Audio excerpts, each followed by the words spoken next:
ஒரு நாள் மகாலிங்க சாமிக்கு அபிஷேகம் பண்ண எண்ணெய் ஆட்டுறதுக்காக கொடுத்த எள்ளை செக்குக்கு எடுத்துட்டு போற வழியில அந்த வேலைக்காரன் கொஞ்சம் எடுத்து சாப்பிட்டுட்டான். அது கோயிலுக்கு இடைமருதரை வணங்க வந்த வரகுண பண்டியன் பார்த்துட்டார்.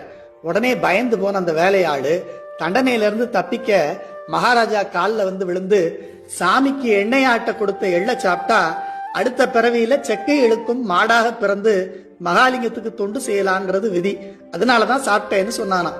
அதை கேட்ட உடனே வரகுண பாண்டியன் அவன் வாயிலிருந்து விழுந்த எச்சில் எல்லை கையில் வாங்கி சாப்பிட்டார்.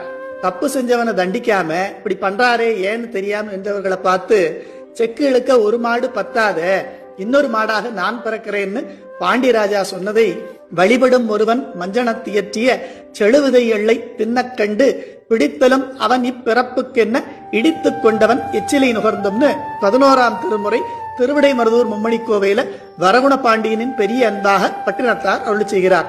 அதனால ஒருவேளை மகாலிங்க சாமிக்கு தொண்டு செய்யறவங்க ஏதாவது தவறு பண்ணிட்டாங்கன்னா அதை பெரிதுபடுத்த கூடாது.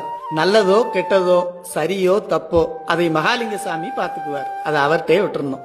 அதே சமயம் நாம எவ்வளவு உயர்ந்த நிலையில் இருந்தாலும் சரி, ஒருவேளை நமக்கு அடுத்து மறுபடியும் ஒரு பிறவி வந்தா அதுலயும் மகாலிங்கத்துக்கு தொண்டு செய்யணுங்கிற ஆசையை இப்பவே வளர்த்துக்கணும் என்பதை அறிவுறுத்துகிறார்.